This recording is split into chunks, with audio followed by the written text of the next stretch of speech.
started. Okay, welcome. Oops, sorry. Welcome, everybody. Thank you for coming. I'm Debbie Drennan. I'm with the iTech Center here at Parents Helping Parents. And today I have the wonderful Miss Jan Tuber, hello, with me to help present on assistive technology and transitioning. So in case, for those who don't know who we are Parents Helping Parents iTech Center, and we have a lot of services we provide here in the San Jose area of California. We provide trainings on a variety of topics. Our signature service is the Techsploration, where individuals can come into our center and find out about technologies around their goal area that they can explore further on their own. We do provide consultations to Department of Rehab, to school districts, to other teams that come in on different assistive technology areas.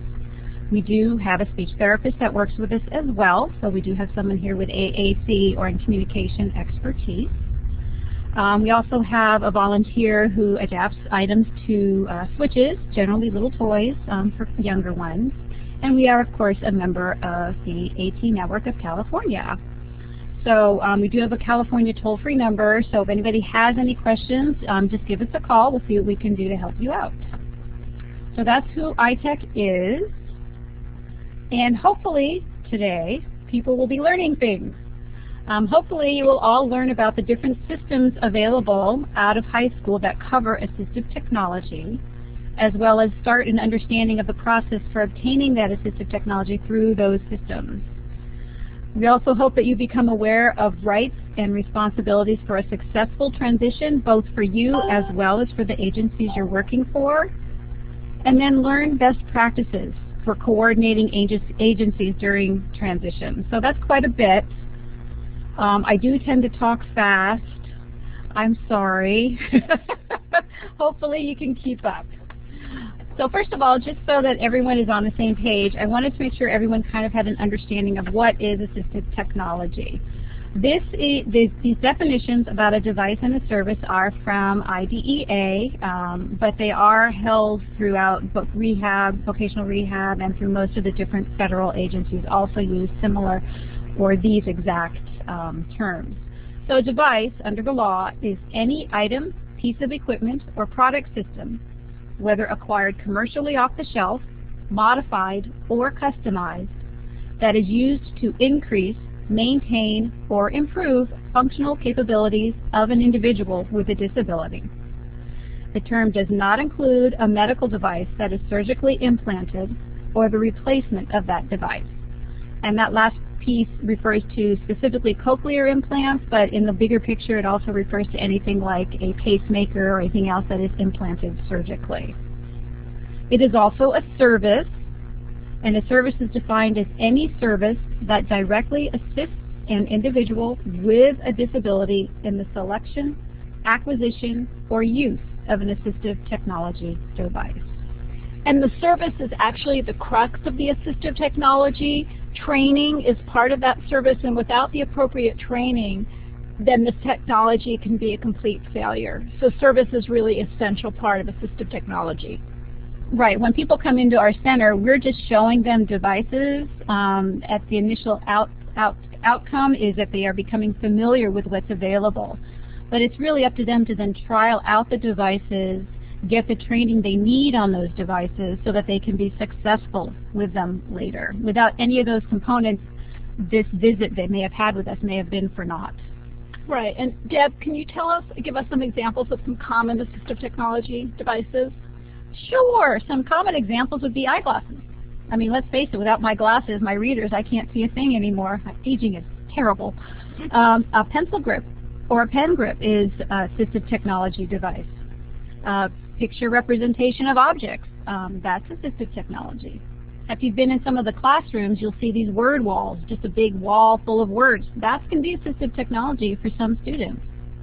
So assistive technology can include very simple, inexpensive, low-tech items. It's not just software. Exactly. It can be anything that helps you. Even items that are more higher tech, like having a smartphone. But if you use the smartphone and you need to use the alarms on the smartphone, or organization, that becomes your assistive technology. Because without the alarms, you won't remember to go to your appointments. So that can become assistive technology, as well as magnifying text on computers, on-screen keyboards, and of course text-to-speech software programs. So there's a lot of things that are assistive technology.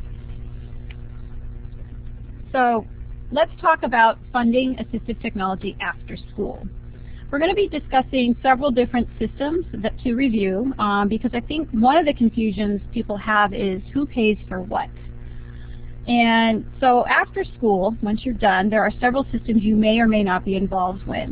The Regional Center is a system for those with developmental disabilities. The colleges are for those who want to go on to a 2- or 4-year college.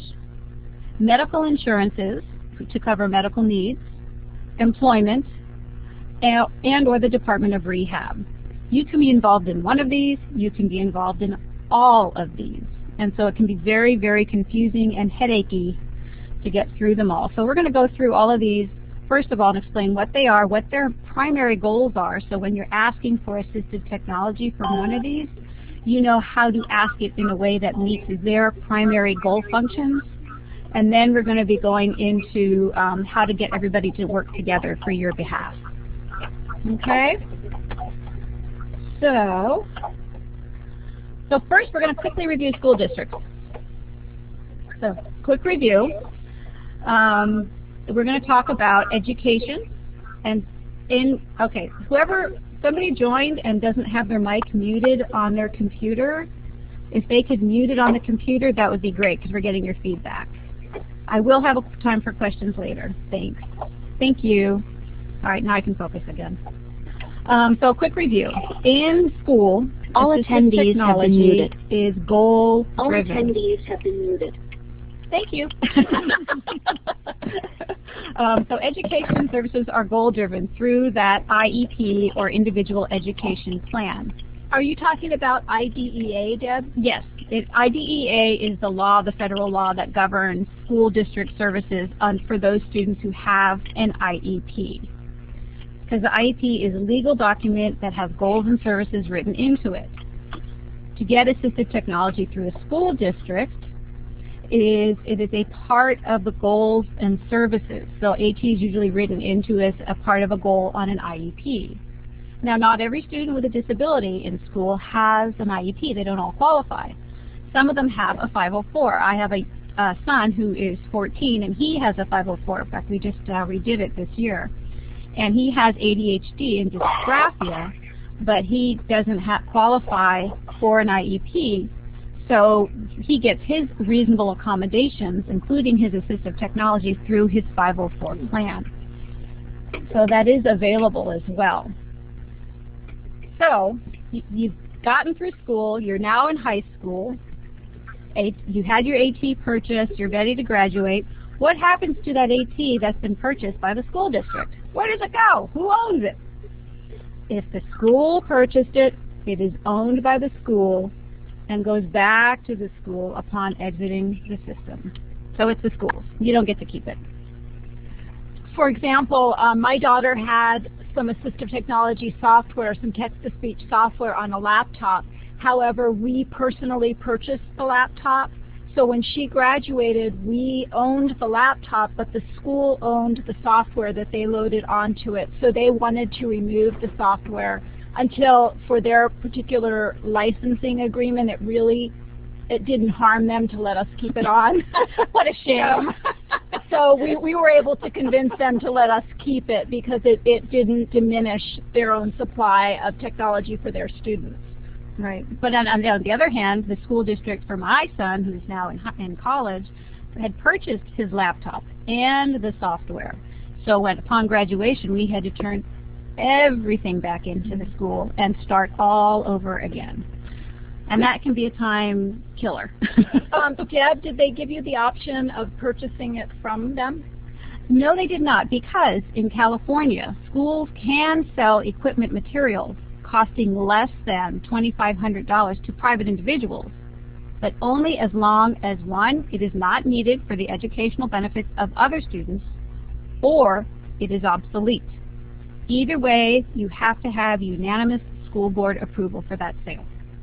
If the cost is more than $2,500, the equipment needs to go up to bidding. That's as law in California. So because John's laptop would be valuable for another student, it wasn't even an option for us. So that tends to be what happens. So how do you work this whole thing in with the school districts? Well, if you have an IEP, it is required by law that the school district provides a transition plan to students 16 and above. Transition services must be included when the student reaches 16 or earlier if deemed necessary by the IEP team. Now, in that transition plan, there are 3 mandated areas to be addressed: instruction, community experiences, and employment and other post-school objectives. So all these 3 areas need to be addressed in that transition plan. And to get assistive technology, it needs to be in each area to be considered in that transition plan. So let me give an example, because that's like, huh? So here's an example. We're going to talk about good old Joe. We like Joe. Joe would like to attend community college upon transition, but he is concerned that he will not be able to keep up.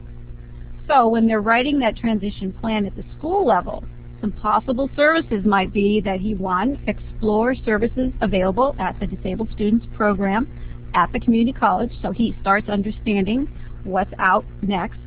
2, assist Joe in learning how to define his learning needs. And we're going to get into why that is so important in a little bit. 3, teach Joe what his rights are for getting his learning needs met. Another thing could be written, it would be to explore the assistive technology options to assist Joe in meeting his learning needs at a college level. All of these things could be addressed in the high school transition service plan. Now, Deb, who can attend this transition meeting? Well, when we're talking about agency coordination, you can invite other agencies to IEPT meetings before the student exits out, by getting their diploma or at age 22 of the school district. You can enroll. Now, a student can enroll in the Department of Rehabilitation if they're planning on going into employment or college and then employment during the last year of their being in school. But services won't begin for that student until they've exited out of high school unless they are found eligible by the Department of Rehab counselor for their program called the Transition Partnership Project, or TPP. And that's only available to students in their last year of school if the DOR counselor finds them eligible. All other students need to wait until they've exited out or graduated, and then the DR service is going to start. All attendees have been unmuted. Invite a regional center caseworker to participate. All attendees have been unmuted. Does someone have a question? Thought I heard something. Okay, I will continue babbling. If someone has a question, just flag me down somehow. You can put something in the chat window or raise your hand, and hopefully I'll see that. I apologize if I don't, but I will give it a chance for questions at the end of this section. So you can always invite a regional center caseworker to participate in an IEP. Someone has music rolling. Can you please turn off your music? Thanks. Yeah. Okay. So anyway, back to who you can invite to coordinate from the school. You can invite regional center. You can enroll in the Department of Rehab. Department of Rehab won't send someone to the IEP unless you're in the Transition Partnership Project plan with them. Then they will. You can always invite your regional center caseworker to participate in an IEP with you. And if you're going to go into college, you can always share appropriate educational records documenting your necessary accommodations with the college's disabled student program or service at which you are enrolled. In other words, you need to be accepted before you can't give them your information, but you can do that towards the end of your last year in school. And hopefully that makes the transition smoother. So, any questions? Now I'm going to ask, any questions on anything that I just indicated about what the IEP and transition and 504 looks like with AT? I think everyone's unmuted, so you can just say hello. All attendees have been unmuted. Okay, it looks like I don't have any questions, so I'm going to go brief. All attendees have been unmuted. You're all unmuted now. Okay, if there's no questions, I'll move on. I'm going to talk about employment. Okay, question. So this is easy, for me anyway. For a comprehensive overview of employment and assistive technology, the AT Network had a great training just in June 20th, by Hillary Sklar, called Your Rights to AT in the Workplace. And I've got the website up here, www.atnet.org/training/archive-trainings.php. Go there. I'm not even going to go there because she was so comprehensive and so good, I did not want to try to reinvent her wheel. So that's employment. And I apologize if you wanted more, but really, if she did such a fabulous job, I really just invite you to go there to find out more about employment and assistive technology. So we're actually going to start now into regional centers. Okay, so regional center, what is that? First of all, to be a client of the regional center, your eligibility is based on a developmental disability. So it's for those students those individuals rather, who have some sort of a developmental disability. My older son is a client of the regional center. He has cerebral palsy, which is considered a developmental disability. Some individuals with autism, if it impacts them greatly enough, are also regional center clients, because that is considered a developmental disability. They are a funder of last resort. That is what they are for all, regardless. You must show the regional center that every other possible funding source, insurance, Department of Rehab, has been denied. And you must also show that the assistive technology you're asking them for is needed to meet an IPP, an individual program plan goal. So you have to run around to these other sources and get denial letters before the regional center will even consider kicking in. But what do they pay for? What are their goals? That's what you need to know. In order to get the regional center to even be interested in you, you have to know what their goals are. So their priority is, 1, allow children to live with families. 2, allows adults to live as independently as possible in the community, and I'm emphasizing that because that's key for assistive technology right there. Or 3, allow all people with developmental disabilities to positively and meaningfully interact with people without disabilities. Those are their priority goals. That's out of the Welfare and Institution Code. So when you're asking the regional center to provide assistive technology, keep in mind their priority goals. And also, you need their mandate to assist the consumer's clients in obtaining services from another agency. So let's say you are a client of a regional center and you are needing to get a laptop to be able to be at home and interact socially, as well as be able to go on Craigslist and now all of the different online employment opportunities to look for a job, to gain employment, to maybe even independently shop from home because it's hard for you to get out to the stores, as well as have the social interaction you need with non-disabled people. Well, one of the first things your regional center caseworker might be able to do is to help you with some other places like Department of Rehab in obtaining that tool. That's one of the things they're mandated to do.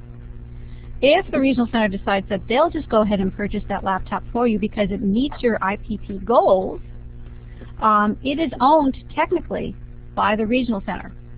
But that consumer or client has exclusive use of it. So let's say you are a regional center client, you live in Sacramento, you move to LA, you take it with you. But if you go outside of California, you go from Sacramento to New York, you are supposed to turn that equipment back into the regional center. So keep that in mind.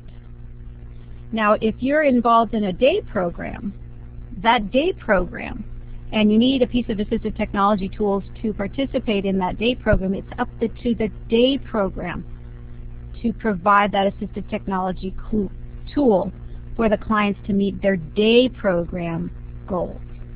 So if, let's say, you need wheelchair ramped band to participate in a day program social outings, it is up to the day program to provide that wheelchair ramped band, not your regional center through you individually. I hope that makes sense. So that's kind of how that works. So what are some of their limitations? Well, the regional center must notify you in writing if, 1, it does not have enough money to provide the equipment listed on an IPP. In other words, they run out of money. And they can tell you this, but they have to put it in writing, that they have to tell you they ran out of money, which seems kind of strange to me, but okay. 2, if they want to cut back, change, or stop a service on the IPP, they must notify you in writing. Or 3, they refuse to provide a service you've requested. Again, you must get notified in writing. You can appeal. You request a fair hearing postmarked within 10 days of the receipt of that written notice. If you do that, a stay is put in place on your IPP while it goes through fair hearing. And how to appeal and who to contact is on the regional center websites for each individual regional center. So that is how you would appeal that. Okay? So are there any questions? I don't know if we're muted or not muted. I get confused. I'm hearing lots of voices. So if we're not muted, I'm open to questions about the regional centers. Hi, you're here. Okay. If you do come up with a question later, let me know. Hi, you're here. Yeah. Do you have a question?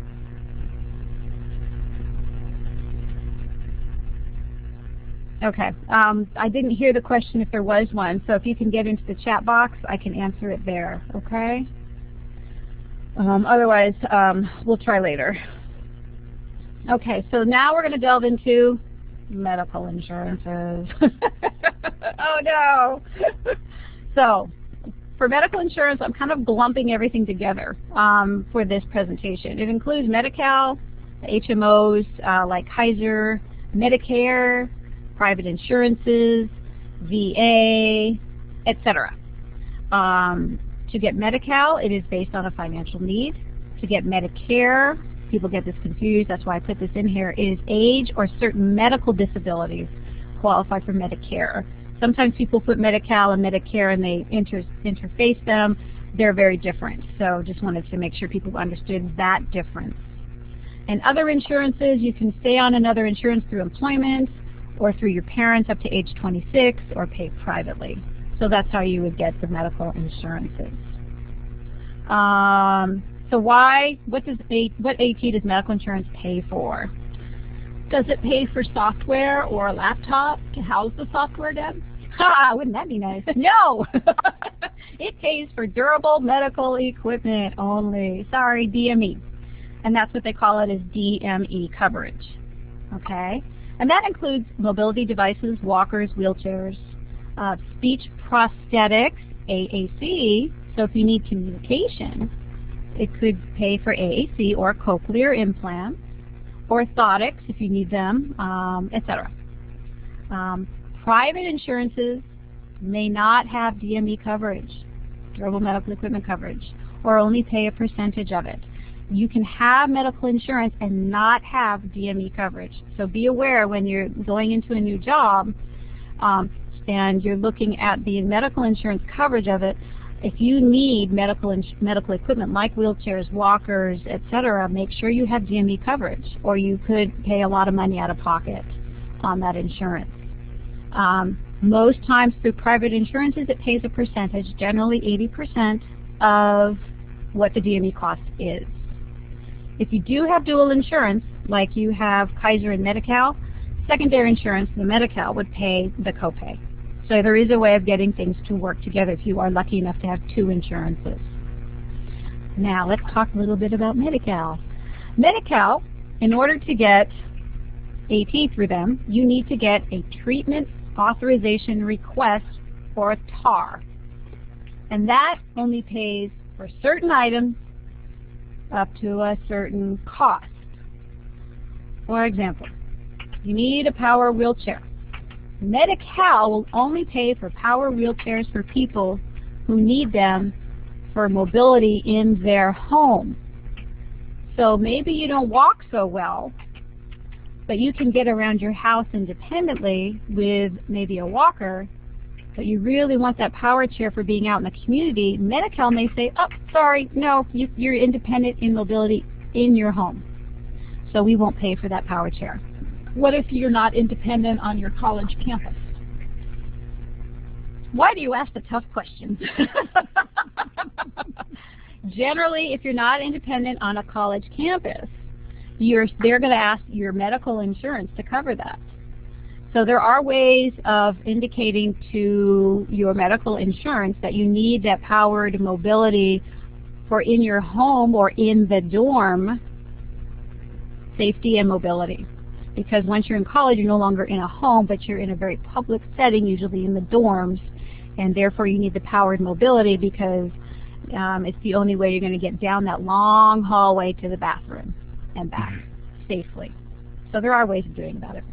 So, and yes, oh great and powerful Oz, there are AT in higher ed, and I will be talking about those in just a moment. I promise I'll get there.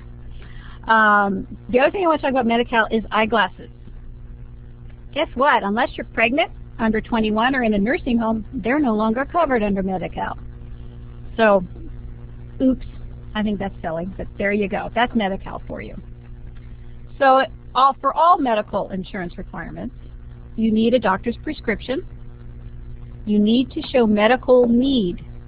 If assessment is needed by the medical insurance, insurance will pay for that assessment. So you need, let's say you need speech communication device, the medical insurance will pay for that assessment to get the proper medical speech communication device for you.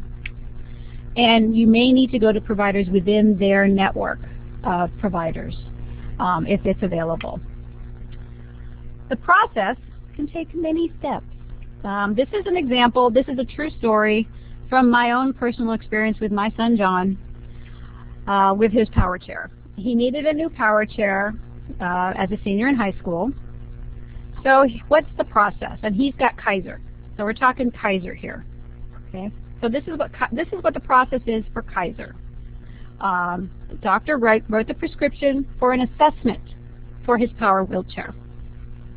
The prescription for that assessment first goes to the Kaiser, in this case, DME office, and they approve the assessment. They then, the DME office, sends that approval to a provider to do the actual assessment for the power wheelchair. The provider does the assessment, sends the findings and recommendations back to the DME office. The DME office reviews and ask questions for clarification. Then they send to the doctor a request for a prescription for a specific device. The doctor signs that prescription, sends it back to the DME office. The DME office then processes it and sends that authorization to the provider, who finally orders it. As you can see, this can take a very long time. So if you're a user of especially something like a power wheelchair, and the power wheelchair is looking to be on its last legs, I advise you to get started early, or you could be out of luck. So, and if the DME does get denied, there is always an appeal process through each insurance. Okay. So now, are there any questions about medical insurances and assistive technology and DME?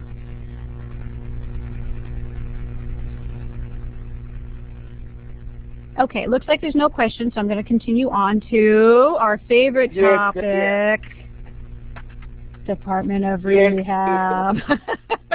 So is Jacob on board with us today? I wanted to start with your story if you're here, Jacob. Okay, so I'm going to go ahead and click through slides, and Jacob's going to start his story. Go ahead, Jacob. I just and I have had really experiences with rehab some good, some bad. When I started school as a freshman in my undergrad, I had a very good time to go through allowed me to take technology really easy. A group of people showed up at my dorm room and gave me this 3-hour consultation on what I needed, and it was great that they delivered the technology on time. For grad school work broke and I needed a new one, and my rehab counselor made me read public to say that they could verify that my computer was broken.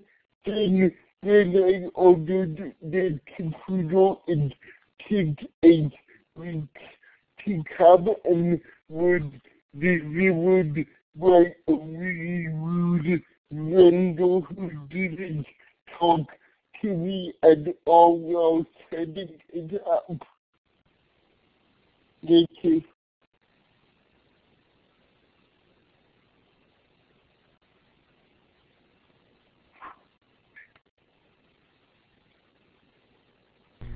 So it sounds like Jacob learned a couple of lessons. If I can summarize your last slide again, Jacob, that would be okay. So it sounded like some of the things that that the Department of Rehab should, 1, make sure that vendors are on time and polite when they're dealing with client needs. 2, believe what their clients are telling them. And 3, provide clients with ways to learn about their AT needs. But you also learned that clients should, A, be encouraged and have ways to give feedback back to the AT vendors. B, advocate to be treated with respect in dealing with the Department of Rehab. And do research on their AT needs. So kind of have an idea of what you might need before you get there. Does that summarize it well, Jacob? Yes, it did. Thank you.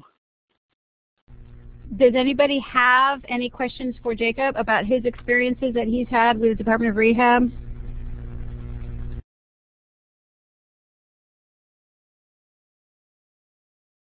Okay, it doesn't sound like there's any questions, so we're going to go ahead and move on. Thank you, Jacob. So that's just one experience that one person had with the Department of Rehab. I've had my experiences with my son too, and I know, Jan, you've had experiences with your daughter. So let's talk a little bit about DR.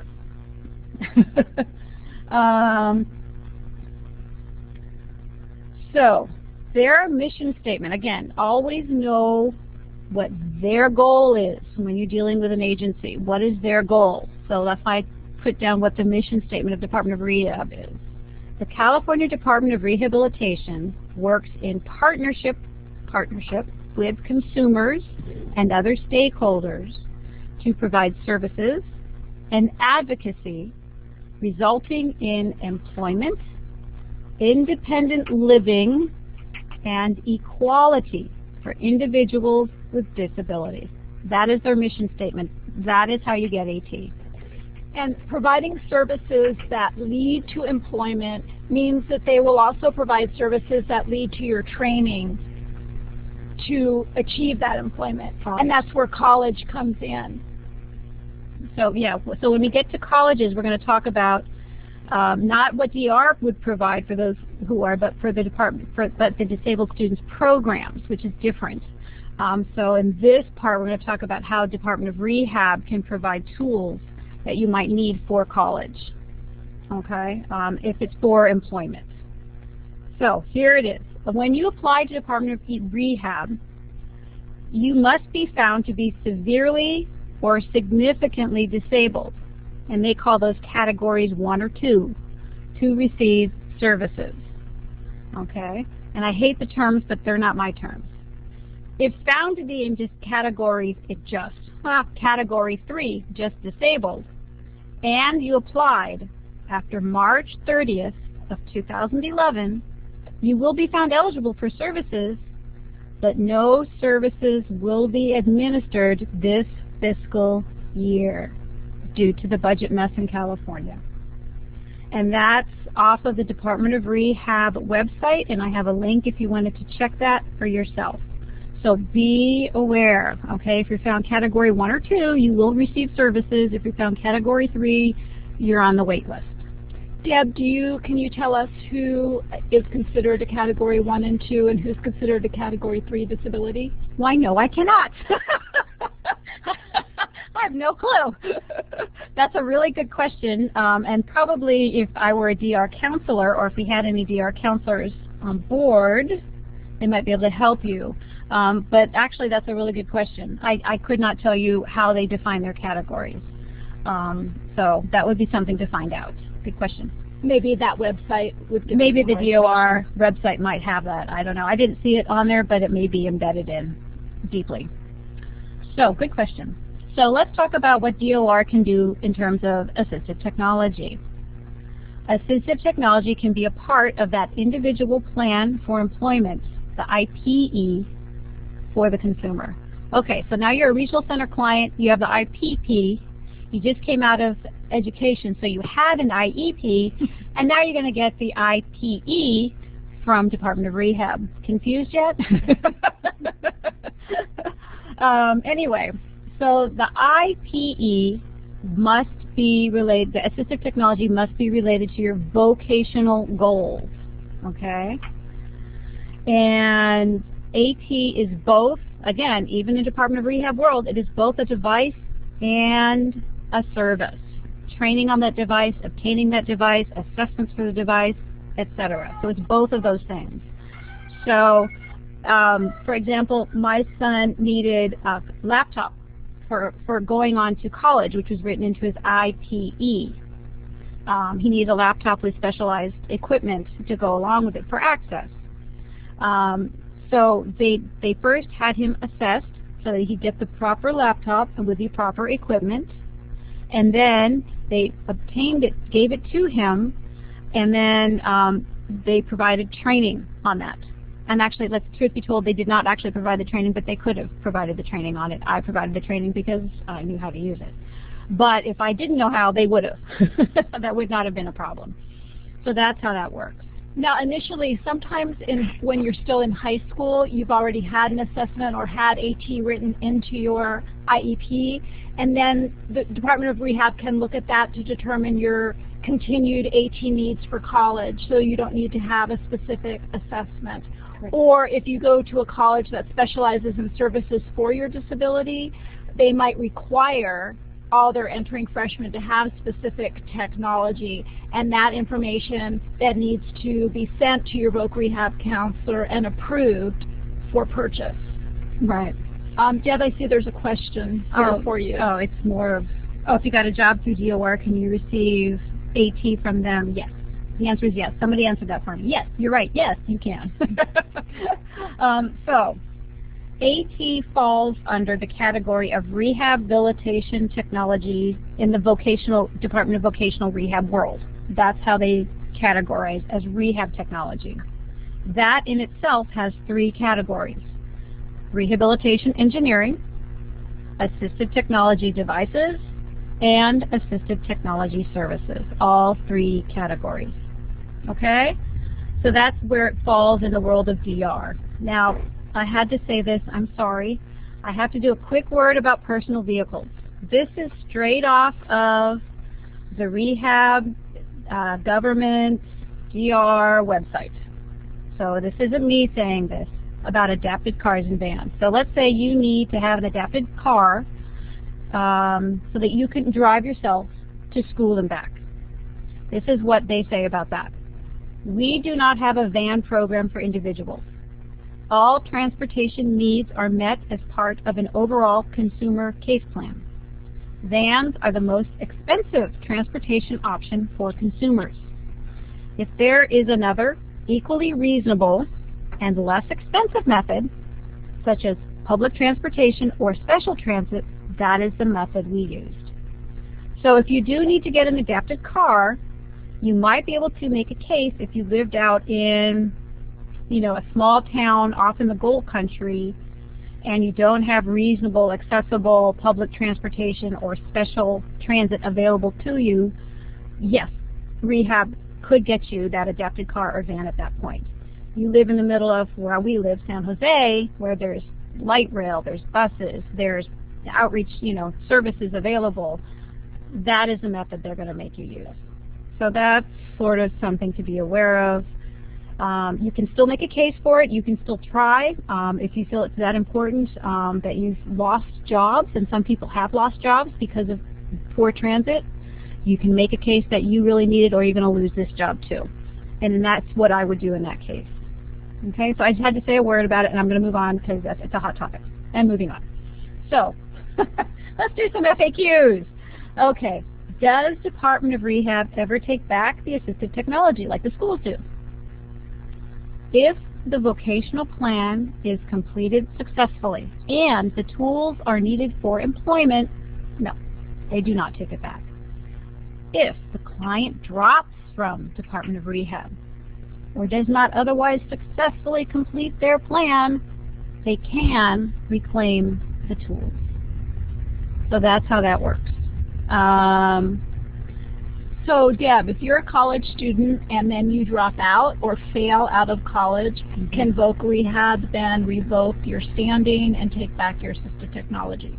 What they would probably do is re-look at your IPE and see, okay, college wasn't the way for you to get vocational employment. What is another way? What are the tools you need to get the kind of job you want? And maybe you still need those same tools, but maybe college wasn't the right venue for you to get to employment. So they can modify your plan? You can modify the plan. And so this is where communication with your Voc Rehab counselor is so critical. A lot of students, especially with learning disabilities, have a really hard time in college, especially if it's a college that doesn't have a good disabled support system put into it, and a lot of colleges just don't. Some students can fail out of college because the professors aren't following the plan. They can't connect quickly enough with the DSS to get accommodations for testing. They're failing tests. They're not keeping up in the reading because they don't have the appropriate tools available. And they can fall apart. If that person is in close contact with that Department of Rehab counselor, say, look, this isn't working for me. I need to revise my plan. That's one thing. If the person just ends up failing and then notifies the Department of Rehab after they've already failed, that's another thing. So what you're saying is it's probably a good idea for the student to maintain good communication and contact with their Voc Rehab as things are starting to turn, rather than wait till the end and it falls apart completely. Exactly. Stay in communication. Now, does the DOR require that clients have a full AT assessment in order to purchase tools? What the DOR requires is they do have a need to have documentation that the tools being provided meet the client's needs. It does not necessarily have to be a full assessment, especially if the client has been using those tools prior to entering the DOR system. So if they can, instead of having a full assessment done to get the same tools they've been using since 16, they can go to a center like ours and have a write-up done that, yes, we talked with the client, we had the client show me their use of those systems, we discussed the needs in college. These are the appropriate tools for this client to use to go on into college or to go on into employment. And sometimes that's all you need. So no, it doesn't have to be a full assessment, especially if the client's already using very similar tools. So that's something to know as well. So, now, I'm sure you've all heard stories of somebody getting something one way and somebody not getting that same thing, and they're both clients of the Department of Rehab. Why is that? Why is that? That's a really good question. There is Department of Rehab. Each regional office has their own policies. Now, they are under the auspices of state mandates for Department of Rehab. but each office has separate policies on how to follow those state mandates. Something to keep in mind, office policies can be questioned. State mandates cannot. So didn't you have an example of that with Allie too, with your daughter? Well, yes, my daughter goes to school out of state, and her college actually wanted her to purchase a laptop that was loaded with the assistive technology that they required. However, her voc rehab office, Department of Rehabilitation office, required that all assistive technology be purchased from California vendors. So that was a policy decision. It actually cost them more money. Whoops! But that was their requirement. Mm-hmm. Yeah. So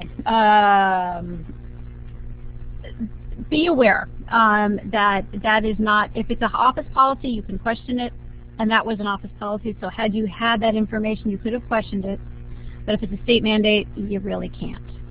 Now there's a question that we have here. Somebody who has a senior in high school, although he applies for a specific learning, it sounds like he qualifies for a specific LD, learning disability. He has an IEP, but this person's not clear what the specific learning disability is according to that assessment. In other words, what is the exact name of it?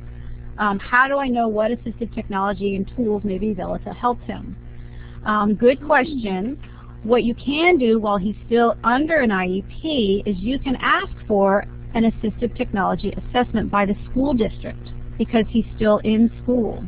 Now, Deb, an assistive technology, just to clarify, an assistive technology assessment is not the same as an ed psych or a disability assessment, right, which is required for disability services. So they're two separate assessments. But with the assistive technology assessment, you can find out what tools may be available to help with the learning disability needs, learning needs he may have. Let's say he struggles with reading, he understands orally very well, but he has difficulty comprehending the written word, gets confused in sentences. Maybe a text-to-speech might work. So there's a lot of different tools available, and you're right, it's hard to know how to fly through them all. And that's why I think an assistive technology assessment, especially since he is still under the IEP and it is mandated under IDEA, may be the way to go for that one. Okay? And again, if you have further questions, we can discuss offline on that as well. Jan Tuber happens to be our LD expert here, so you may want to connect in with that one. So Department of Rehab does have client assistance programs. Okay? These are independent advocates who are there just to provide information, to advocate for you, etc., if you need that within the Department of Rehab. And I've included both their voice and their TTY numbers here. So if you have a question or if you're struggling with your DR counselor, you can call the Client Assistance Program and see if they can help you. Another thing you can be aware of that people don't know is you can ask for a different counselor at any time. If your current DR counselor is not working for you, ask to change counselors.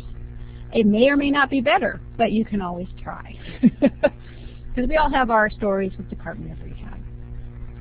All right, so any questions about Department of Rehab specifically that anybody has? Because now we're going to delve into college.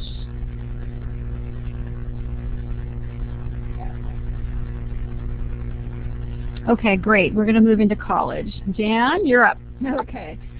So Deb's covered some of the rights and responsibilities of students or clients of the various service organizations, and she's covered the laws for that K through 12 period under an IDEA, an IEP. So college is a little bit different. Now in California we have the community colleges, state colleges, the universities. So all of those colleges receive federal funding, and as a result, they're required to provide equal access for all students. And most of these colleges, if not all of them, have some sort of disabled student service program. Now these programs will vary in the scope and the type of services they provide, which is why it's really important to do your homework. And if you're looking into a specific college, really visiting and delving into what services are there to make sure that those match your needs. Some smaller private colleges may not actually have a disabled student service program, but they might provide certain accommodations. Now, in order to avail yourself of these services, though, you must self-disclose to your disabled student service department. And that means that without that self-disclosure, if you do not identify yourself, you will not be covered by those protective laws. Because, again, in college, there is no IEP. Colleges will provide access to the assistive technology that's needed if it's required to receive equal access to the curriculum. So that what often colleges, is somebody not muted again? That's okay. Just go on. Okay. So some colleges will provide actual assistive technology in their office, so that you need to come to their department to actually use the assistive technology, or they will help you obtain assistive technology for your classroom. What they will not do is provide assistive technology for independent living. So all those mobility tools and things, you have to refer back to what Debbie's already told us. So what we mean by that is, so let's say you're going to a 4-year university, public, you use a wheelchair. The college is required to provide you with an accessible dorm, with accessible classrooms. They will move a classroom if they need to, if you're taking that class. So maybe it's on the 3rd floor, they move it down to the 1st floor so you can get to it. And that's done through the DSS office. But they will not provide you with the power wheelchair. The power wheelchair. They will not provide you with anything you need within your dorm room specifically for you to be more independent, like door opener. Well, they will provide the door opener for the main door, but let's say you went to open and close your closet door independently, they'll just say just take the closet door off. Or they won't provide you with maybe a bench so that you can get from the floor into your bed independently. They will not provide that. So those are independent living tools they do not provide. So again, in high school there was the IDEA and the IEP. In college there's the Civil Rights Law, ADA, and 504. So under this, and there's a link there if you want to go directly to the source for that, for information about the difference, and it compares and contrasts IDEA with ADA. So there's a link right under that for you if you're interested. So in college, documentation is required in order to prove that you do have a disability and do have the right to equal access. And what they require for that documentation is a full assessment, and they want it to be no more than 3 years old.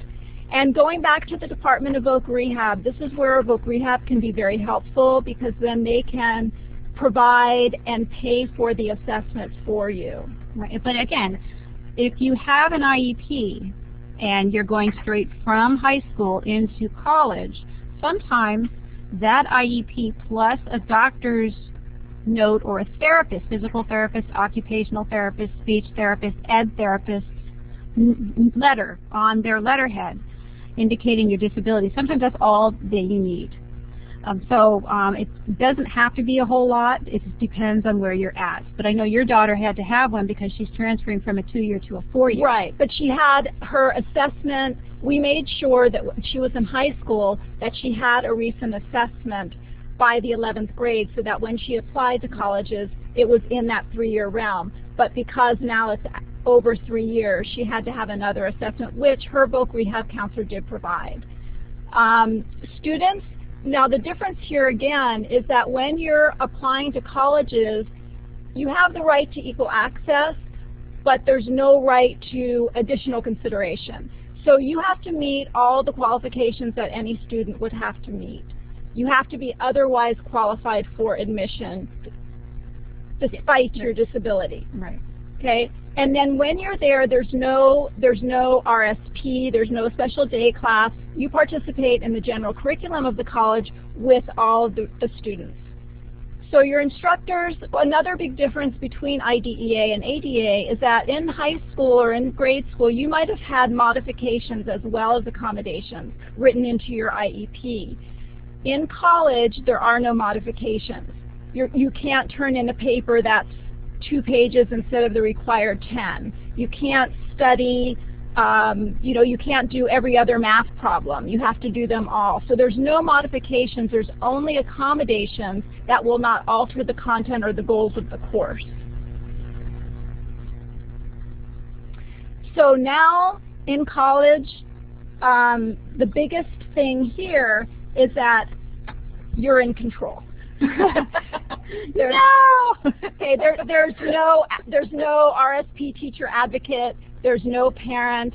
There's no IEP to protect you. It's really all about you going after what you need. In fact, most of the disabled student service programs, if you're a parent and you're calling, they won't even talk to you. And they'll say, nope, I'm sorry, this is private between this student and us. Well, right, and especially after the age of 18, they can't speak to your parents without your permission, your written permission. But the main thing is they won't anyway. Pretty much.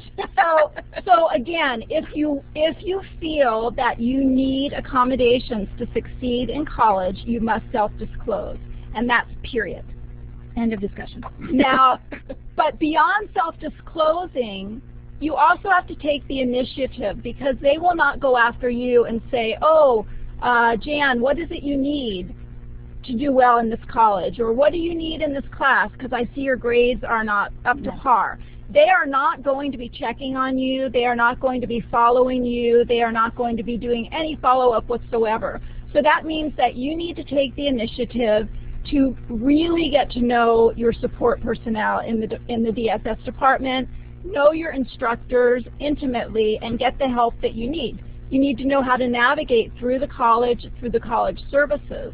Now, even though you've self-disclosed and the DSS department is going to be coordinating your services, they only give a brief summary of what you need and what your accommodation is in a letter to your instructor.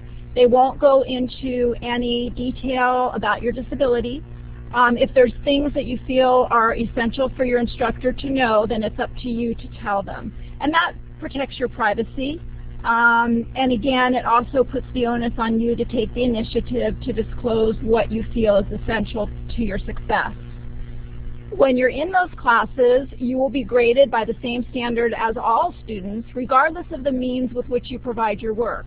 So if you are able to, if one of your accommodations is to record your test responses orally into a tape recorder, your content will be graded just as if you had written it in class. If you're typing your tests instead of handwriting them, whatever your accommodation is, you'll still be graded by the same standards.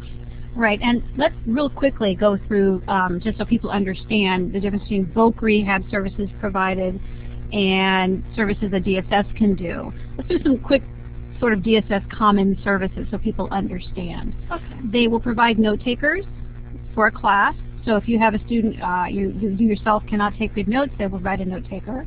They will provide a scribe for taking tests if you cannot write well, so that you can have someone else, you go into a separate room with that scribe and do it with them. They will provide extra time to complete the work as long as the work is done by the end of the semester, or by the end of the quarter, depending on what system the college is. But they won't provide, obviously, beyond that. They'll provide interpreters for the deaf. They will provide interpreters for the deaf. They will provide alternative formatted textbooks. So if you need large print, if you need braille, if you need electronic text so that you can put it on your computer, they will provide that as well. Do the colleges fund technology that are primarily used at home, but for homework assignments? The answer is no. Most colleges will have a place where you as a student go, whether it be in the DSS office, in the library, that is a station that is loaded with what I call the common, quote-unquote, technologies for learners at this level. And that student has access to that either during set times or if it's in the library when the library is open. So the colleges will not pay for technologies that are used at home for homework assignments. Again, that's where Department of Rehab would come in, and they would be your funder. Another question, somebody wants to know if they can ask for an assessment for the 12th grader now from the high school or obtain an independent assessment. Yes, go ahead and ask for that assessment now from the high school, so you have all your ducks in a row. Although if the last one was in 10th grade, 11, 12, they're still within that 3-year period. So it depends on how you want to work that, but I would work on getting the assistive technology assessment this year if they haven't had one already. And going back to Owen's question about colleges funding technology for homework, it's really not the college that's funding the technology. They're just providing access to it so that the student has equal access to the curriculum. So, for example, the DSS department might have a LiveScribe pen available for loan. They might have a text-to-speech software or a Braille software. They might even provide specialized tutors. But they're not going to buy the assistive technology for you. What they will do is also coordinate the services and obtain electronic text or alternate text if that's what you need. And they will have a process by which to do that and requirements and things that you need to do to obtain that. Yeah, and they will train as well on their technologies they have available. So let's say you are a student, you need to have something like a Kurzweil software because you have a learning disability. And the lab, the DSS lab, has Kurzweil software in it. They will train you on the use of that software when you get to that school so that you know how to use it. So that is something they also do at the DSS. Okay. The 2 top transition challenges that have been identified, and at the bottom of this slide there is a URL if you would like to go see that study. But the 2 top challenges that have been identified are for students by the College Disability Services are that students are often unaware of their own strengths and challenges. So in other words, that they're not coming into college with a good understanding of their disability and what their strengths are that they can leverage and what their challenges are that they need to circumvent.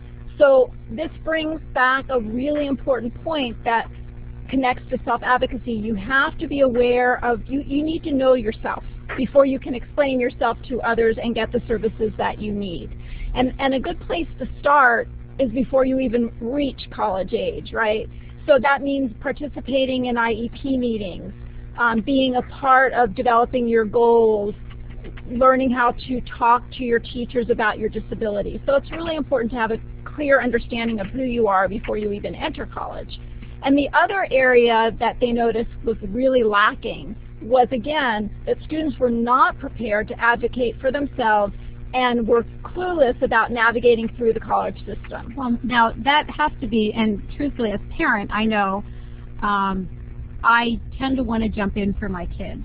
So if there's any youth here, you have to understand we are so used to wanting to help and doing for our kids that sometimes you as youth need to tell us to butt out, and that you are going to handle this, that this is something you want to talk about, and that you want to run your meetings, and that we are going to be the ones to sit back, and that if you need our help, we are there for you, we've got your back, that you're going to do it. Because it's really hard, as you know, as parents like to help. And parents can be great role models for learning how to advocate for yourself, but we need to know when to start pulling back. But navigating the college system again kind of refers back to doing your homework and really checking these. There's a lot of resources available to the general college population: tutoring, office hours for your teachers, maybe study groups, different little seminars that maybe the library offers. Know what's available so that you can check out and see if any of these quote-unquote non-specialized services can give you some additional support or the support that you need. And know the process. Get to know your disability center well so you know how each college has a different process for when you have to let them know and how you let them know if you need any kind of alternative text, or how to let them know. For example, Southern Oregon University, I visited that college recently, and they have a whole computerized system. You don't even need to go in there. You don't even need to introduce yourself. It's all done by computer in terms of you need a note taker for this class, or you need a tutor for that class, or you need extra time, and then they take care of it. So each college has their own process, and you need to discover what that process is so that you can avail yourself of that help. And actually, something that I recommend is when you're starting to look at colleges, don't just take the college tour. Take yourself into the DSS office as well and see if you can chat with someone in there and get a sense of what do they offer. Are they comfortable with someone with your needs, learning needs? Have they had others like you? Do they have the tools that you need easily available? When we were out touring with my son, we found out that there was one college he had been thinking about that went off the list after talking to them in the Disabled Student Services office. So something to be aware of. Okay? So on to next. Okay. So, sorry. Our phone that keeps ringing here. Yeah, we're going to unplug. Go on. Give me 1 second here. Okay, just go on. Okay, so is everyone familiar with Bookshare.org? Raise your hand if you're not. Okay, everybody knows. Yay. Okay. All right. Oh, a few people. So Bookshare is an organization that provides, All right, good. Go ahead and Bookshare is an organization that provides alternate text to students who have reading disabilities. So you might want to go to their website, which is on there, www.bookshare.org, to get more information. Membership is free for students with a qualifying disability. And it's also free for a variety of organizations and educational facilities so that they can provide textbooks through this organization. And a lot of people think, if you do know Bookshare, you may think it's only through high school. It's actually through age 25. So keep that in mind if you're working. It does include post-secondary. It does include the post-secondary as well. And the reason that I have the slide on here is because they do have a variety of books in electronic format, which means Braille or audio tapes or electronic content for text-to-speech. And they have a wide range of topics from transition to college to transition to work or adult life. They have information about a variety of careers and interviews and job search skills and interviewing skills. So it's a good resource if you need alternative materials on those kinds of topics. Okay, so now Rosalind couldn't be with us today, but I'm going to go ahead and tell her story. Rosalind she's actually a very good self-advocate, and she works in both the Regional Center and the Department of Rehabilitation. So a little bit about Rosalind. She is 25 years old and has had cerebral palsy since birth. As a result of her disability, she has made use of several social services throughout her life, including special education, Regional Center, and the Department of Rehabilitation. And her extensive experience with these and similar programs has made her a great self-advocate. So her educational, vocational, and independent living goals. So she's very aware of what she wants to do in the future. Her educational goal is to obtain a master's degree in rehab counseling. That would have been great if she was here. We could have asked her a lot of questions.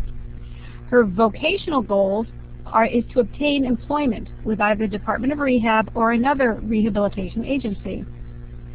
Her independent living goal is to obtain an apartment at the appropriate time and live independently with the help of an independent living specialist or an ILS once a week.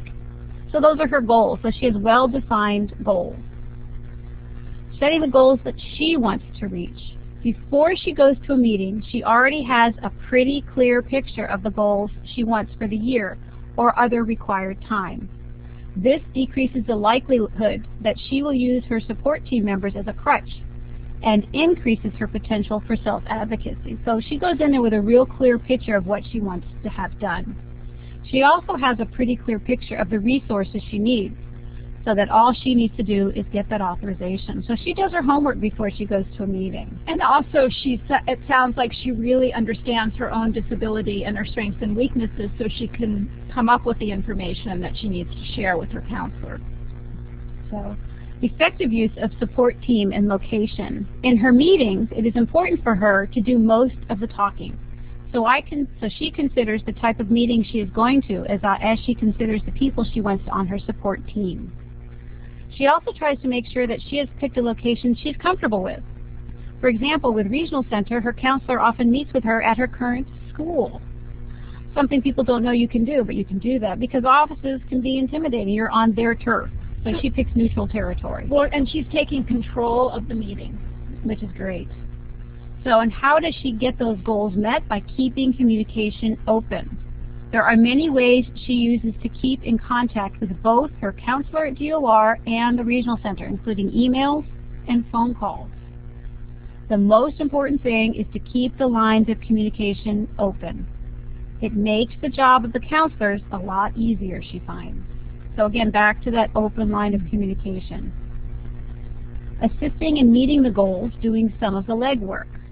Part of making sure she gets what she needs is making sure that the process continues moving forward. Aside from regularly updating her counselors, she is responsible, particularly in DOR, for calculating the cost of the books and supplies each semester, as well as remembering to apply for financial aid each year. Oh, crud, I haven't done that yet. Oops, I have to do that with John. He told me to and I forgot. My bad. Sorry, John. Also, at the end of the term, she is responsible for forwarding her final grades so that her counselor at DOR can see that she's making satisfactory effort towards her goal. That's very important. That is important because as part of your rehab plan, there will be a minimum GPA that's required in order for them to continue supporting you. And they also want to make sure, especially here in California, that the classes you're taking are actually classes towards your goal, not, you know, movie making 101, unless that's your goal. In Regional Center, the same thing applies.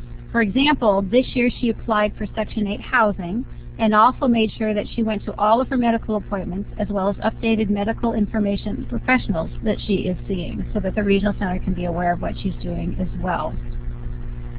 In conclusion, in order to get what she needs, she knows that persistence is a necessity. She also knows that she needs to have a relatively good picture of what she wants to accomplish, the people she needs to rely on to accomplish those goals, and the tools she needs. When she has all of that, giving my counselor a helping hand in moving forward never hurts. And those are the keys to her effective self-advocacy in both Department of Rehab and Regional Center. So it sounds like she's doing everything that we've talked about, that she's in good communication with her funders of tools, that she is aware of her goals, she is aware of her abilities and her needs, and she's able to communicate those effectively. And she's taking an active role rather than a passive role in her goals. Before I kind of summarize here, I wondered if there were any students in the audience who wanted to interject some helpful hints in terms of their own transition to college. Raise your hand if you have something to share. No? Okay. So to summarize what we've been talking about in terms of the college transition. Or any transition.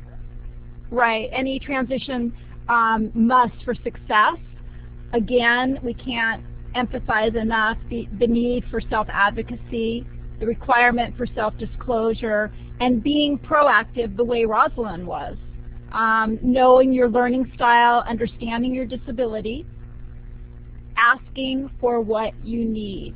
This is one place where no one's going to come up to you.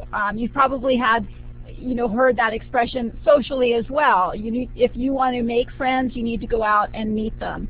People are not going to come to you and ask you what you need or provide or read your mind. You need to ask, and you need to be proactive and assertive.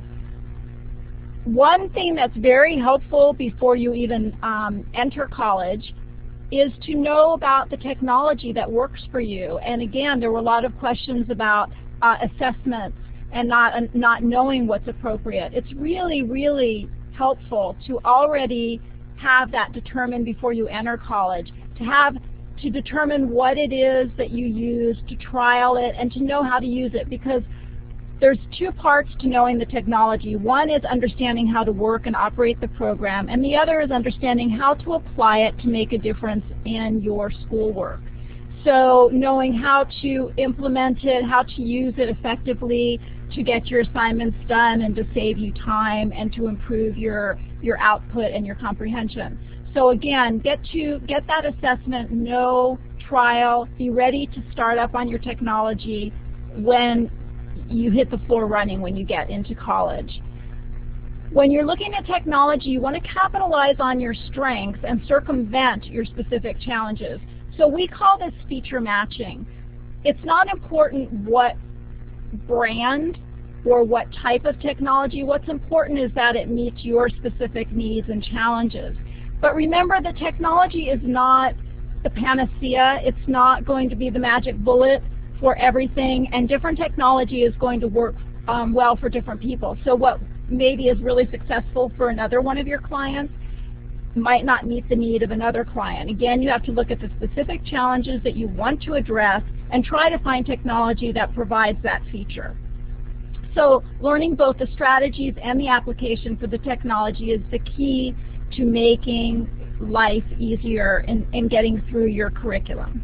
And these transition musts really don't just go for college. They can go for employment too. I mean, you just worked with a gentleman with their employer, right? This is a gentleman with dyslexia. He's not in the Department of Rehab. He was not in any of these other systems, yet he needed tools so that he could successfully write reports at work because his dyslexia was interfering with his ability to do those reports. So he came in with his employers to find the appropriate tools. They went back, they tried out some things, and he found something he liked that worked, right? And they trialed it for a month. Right. And now they're asking the HR department at that employment to purchase it for him with the managers backing him up. So a lot of people think, oh, the only place that I'll get assistive technology for employment is through DR. Not necessarily. If you're already working there and you need a tool because they've added additional job duties to your job, the employer is responsible. But again, you have to be able to ask for what you need. Know what works for you. Be able to trial use that technology. See, all of these things are applied not just in college, but for any transition you're doing. And you need to constantly reassess because your needs are going to change. Now maybe when you start out at college you need a note taker, but then you discover the LiveScribe pen, and that's an effective tool for you and you no longer need a note taker. Mm-hmm. Or maybe you get to college and you've never needed to use text-to-speech software, but all of a sudden the reading load is so heavy you're finding that you're falling behind. Maybe that's the time to go in and get trained at your DSS office on how to use that software. So you need to constantly be reassessing and self-evaluating because your needs will change. So we want to end with a few resource slides for you. And the first one is on self-advocacy resources. You can see that that's probably, if we've driven home nothing else, that's kind of a main focus here. So there's some resources here on the slide from YO, Disabled and Proud resource section. There's several. They have a youth transition toolkit, a disabilities benefits information, and disability disclosure. So all those URLs are on the slide. Oh, next. Okay. Me, I'm pulling down. Then there's also additional resources. WADI has a teacher resource and student resource transition portfolio, and there's a link for that.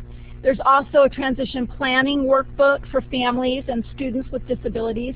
And it's not specific to AT, but again, the ideas behind it can apply to AT as well. And there's continuing on that, continuing with those resources is a qualities, the QIAT quality indicator of assistive technology transition, a family information guide to assistive technology and transition planning, and assessing assistive technology by Disabilities Rights California and Rights Law. So all of those URLs are present on those slides. Also, there is LD Online, www.ldonline.org, has transition and self-advocacy. And that's specifically about self-advocacy and college students. And don't let the LD part throw you because, again, the idea behind that is for any disability. Then there's also www.accessproject.colo for Colorado State.edu, and they have a really nice student self-advocacy handbook for students with disabilities. Can we hear self-advocacy in there again? We can't. It's overkill here. Yeah. And lastly, I did want to just give you a few books that you, and again, Bookshare, if you are a member, will have many more. But there's a list of some books on preparing students with disabilities for college success, Practical Guide for Transition, A College Guide for Students with Disabilities. Oh, and I know what I wanted to add before is that when Debbie was talking about how important it is to check out not just the college, but to tour the Disabled Student Services Department, we've all probably had the experience where you read something on paper and it sounds wonderful, and you'll hear all the key words: accommodations, note takers, tutors, support, but those words have a different meaning at each college. You know, for some college, oh yes, we're accessible, and their idea of accessibility is, oh, we provide e-text and note takers. Other colleges will actually have specialized tutors, they'll have technology training, they'll have maybe a caseworker or a counselor to talk to about the stresses of being a student at college with a disability. So again, it's really important to go beyond what's written and really check it out yourself. Yeah, and funny story, have to interject. This is the last slide, so I know I ramble and we're almost out of time, but I have to just quickly send you this information. It's just kind of funny. We were doing our college tours again with my son, who does use a wheelchair. Our sort of litmus test for accessibility on each college was we would randomly pick a building and figure out how to get into it with his wheelchair. And it was just any random building. And we found one college, and this one went off the list as well, where the building we picked did have an elevator, but it was around behind the building. It was an outside lift that you needed to have the key for, and it was covered in ivy. So you can guess how well it has used. And and it wasn't marked. There was no wheelchair signs leading us there. The only building that had appropriate wheelchair signage and a ramp and everything else beautifully signed was the bookstore. Yes, they wanted your money. They didn't want you. So we decided that wasn't the college yet, and that was a college in California. So again, it is important when you're looking at colleges to look for what you need, make sure you are comfortable on that campus in every aspect. And that goes for employment as well. So we're going to stop talking at you and give you an opportunity to ask questions. We are very grateful for this opportunity to do this. Oh, great. So if there's any questions, this is your chance. Otherwise, thank you very much for participating. Yes, go ahead. And I'm starting a youth empowerment program here, so I wanted to get it all we can hear you. Geared up and directed towards youth. That's why I'm in these seminars. My question was, is this going to be available in hard copy anywhere, so I can get a copy of it so I can use it as a reference for my students? I do know that you should have been emailed a electronic copy that you can make a hard copy from. That would be a good question for Rosemary. Do you know, can you send him one? File, AT&T Transition, PowerPoint, hard copy? That would be fine with me if you can do that. Oops.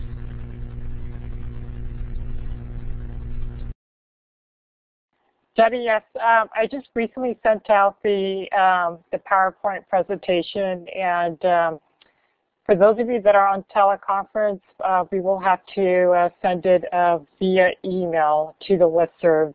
But for those of you in the webinar, I pushed out the PowerPoint, and you should have received a dialogue message asking you to save your PowerPoint onto your local machine.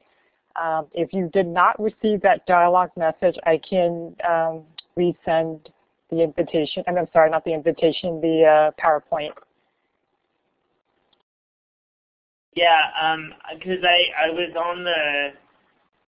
on the computer with it, and then my computer kind of sort of took a spill electronically. So if you could email it to me directly, that would be great.